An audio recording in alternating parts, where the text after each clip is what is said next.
A royal performance by Rajasthan, getting it done in style. Now, at the halfway mark, we thought that Rajasthan would do it easy. Don't think we guessed they'd do it this easy. They won by 9 wickets with over and a half to spare. They have overall this rather subdued Mumbai total, you'd say, by the look of it, and have just extended their supremacy at the top of their table. So everything looking good for Rajasthan, maybe not so much for Mumbai. Things looking good pretty here as well. Yeah, we've got Simon Dewell, Adam Gilchrist here with their lovely shirts. I'm Gaurav Kapoor. This is Cricket Buzz Live. And of course, to show you the score summary once, is to tell you, Mumbai batted first. They chose to bat first after the toss. 179 for 9 is what they got. Tilak Verma and Nehal Vadera were the rescue act there with a partnership of 99. So they were the ones who held it together when the guns at the top and, the big guns behind them as well didn't get as many. Sandeep Sharma, definitely the star, the pick of the bowlers for Rajasthan. He got 5 for 18 in 4 overs. Gee, that's a very special day. And when it came to Rajasthan, the century by Yashasvi Jaiswal and his captain at the other end, keeping him company, not out for 38. And I think that just... Gilly, here's the thing. We look at GT from 2 years ago when they won the title. We always said that a different person was putting their hand up in every game. They had like 7 players of the match in 9 games or whatever, some such. This is what's happening with Rajasthan this year, right? There is one player who's putting their hand up in every game. It was Joss Butler last time. Today it's been Sandeep Sharma with the ball. And now Yashasvi with the bat. The only missing piece of their puzzle has come good today. Yeah, that's a fair assessment, actually, and what a fine innings that was. But the only time it looked like they might waver was obviously when Joss got out. You know, you lose a wicket. What effect does that have? Mumbai get a little bit more buoyancy from it, but no, he shut it down, didn't he?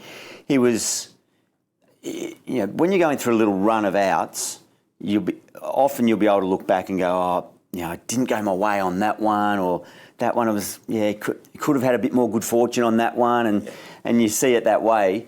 He had a little bit of good fortune in that first over against Coetzee, which he played one right in front of you, a bouncer right in front of his nose that could have gone straight up.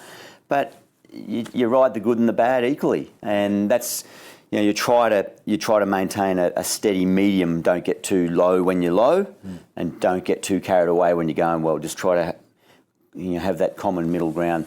Often used to say very quick. I realised I needed to retire because my wife used to tell me I'd come home from cricket, a day of international cricket, and she didn't know whether we'd batted or bowled. She had no idea whether I'd done well or done badly because I was pretty consistent, even character.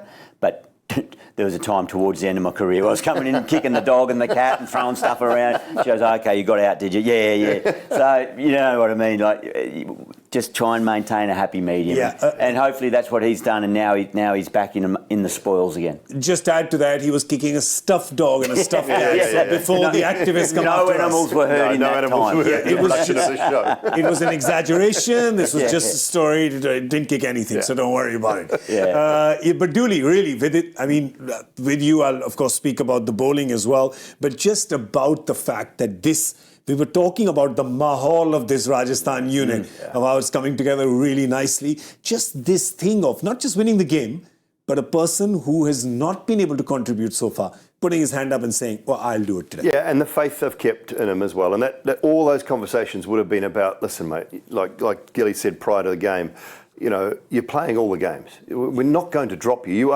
You're one of our star players. You're one of the most important cogs in our team. We need you. Just relax. You're playing all the games. It'll come right. It'll come good. And you do need a little bit of good fortune now and then. And yes, he had a couple of elements of luck today, but he might have felt a little bit unlucky in earlier games. But I thought he played beautifully. Worked his way into his innings nicely. Chose the ones and the twos. Played 90%. Played the right options and played some classical shots through the offside as well, which he's in his palm. You saw it with that one shot off Coetzee earlier, which we'll get to later on. But that, to me, was the sign that he's standing tall, seeing the ball and acting on the ball's merits, not going searching for something different. And to carry your bat, to win the game comfortably, I think was one of the keys for him. That'll do him just the world of good. And if he comes right at the back end of the season and they keep going with what they've got, Yeah. I think they did the rest of the tournament a favour though. Honestly, I think every team around the tournament was just back in Rajasthan today. Because I I don't want Mumbai to get on a roll Yeah. and get towards that top 4. And if one team runs away, that's okay. That's fine. It's okay for the ladder Let if them one take it. team runs away and wins everything. So I think a lot of people are quite happy with Jaiswal today. Yeah, and it could happen that the captain's role in his knock will get a little undervalued because it's not that many runs and it's not flashy. But I think we got to give some credit to Sanju Samson as well, because after that Joss Butler wicket fell, he came in. It's like, don't worry, kid, I'll be around. You do your thing. Totally. It was perfect partnership batting. He hit a boundary or two early enough to show that I've got intent. And I know how to get the ball to the boundary, and I'm not going to get bogged down. But he fed the stroke nicely to his batting partner, Jaiswal, who was in and going. They both were dropped at one point in time, but that's the nature of the beast, as we've said a number of times. They cruised. That's a crushing loss. Yeah. That's not just statistically 9 wickets. You're saying over and a half. They could have closed that out with 2.5, 3 overs to go. True. But they, for the 5th time, have been successful chasing now out of 5 in this tournament. So they're in their happy place. But they were in absolute cruise mode at the end. In fact, what was it? Sanju Samson, the last ball of Bumrah's spell, just shouldered arms. A wide sort of one that normally you pin the ears back and get backward a point and you just let it go. Knowing that his partner was getting close to 100. Yeah. I like that moment. It's up there. We have cool moments, right, that we put together. You've got this late entrant, thanks to Sanju Samson. But yeah, he was absolutely good. And again, we're talking about drop catches. You don't do yourself any favours when you haven't put up a big target. It's a 180 target. That's not big for a batting order that's in form, top of the table team.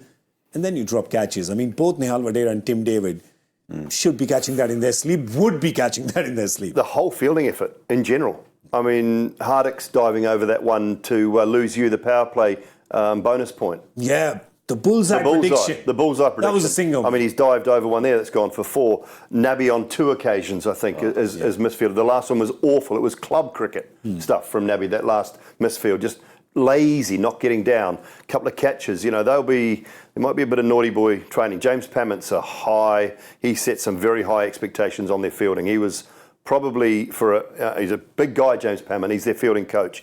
He was one of the better fielders I'd seen in a long, long time behind point, gully region. Unbelievable fielder, and he sets really high standards. He will not be happy with what's happened there. And I mean, neither will the rest of the coaching staff. But they were awful in the field today. It's amazing how contagious it becomes across a cricket team, and that can often be the final indicator that things have got cracks everywhere. Attitude thing, isn't it, fielding? Totally. It really is. So if there's fractures or areas within the broader group and the network that aren't right, often when you see the fielding go like that, and for mine, the body language was horrible. If I'm an owner of a team or I'm coach of that team, I'm watching and observing that, and I'm going in there saying, I want answers. It's cricket, but seriously, let's not overplay it. But you're here, you're paid professionals. I don't want to see laughter. I want to know that it means a bit for you. I don't want to see that jovialness and that sort of I don't care attitude. It's the biggest profile cricket tournament in the world outside of the ICC events. So a lot of it is appearances as well. It's got to be, right? You can't be looking like you're. I know that it's showing intensity doesn't equal intensity. No. But sometimes just laughing off things which can on the outside feel when things are not going right for you that maybe you're taking it a little too lightly. You don't want fake hustle. No. Like you don't want people putting in effort as if they're really trying hard. Yeah, fake hustle, good, yeah. But no need false bravado that no, it's cool. We've got it all under control. Like I think it just looks a bit manufactured at the moment. Yeah, just feel it, right? And they're under pressure. So just try to allow the natural demeanour and body language come through. There's nothing wrong with showing that you're disappointed, and frustrated. But then Yeah, but I sense it's a little bit.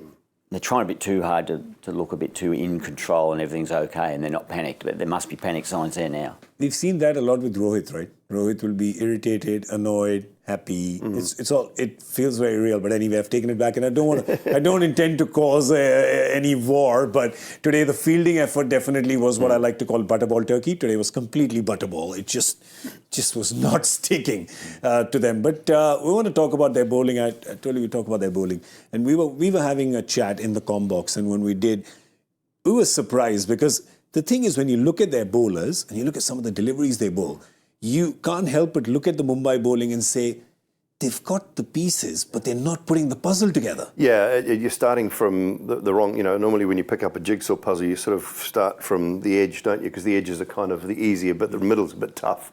What are the best pieces to put around the edge? The corner pieces, well, that's Bumrah. Your cornerstone. He's your cornerstone of your attack. So he starts up, he sets the tone. And this is the issue I kind of have with how they've used Bumrah at times.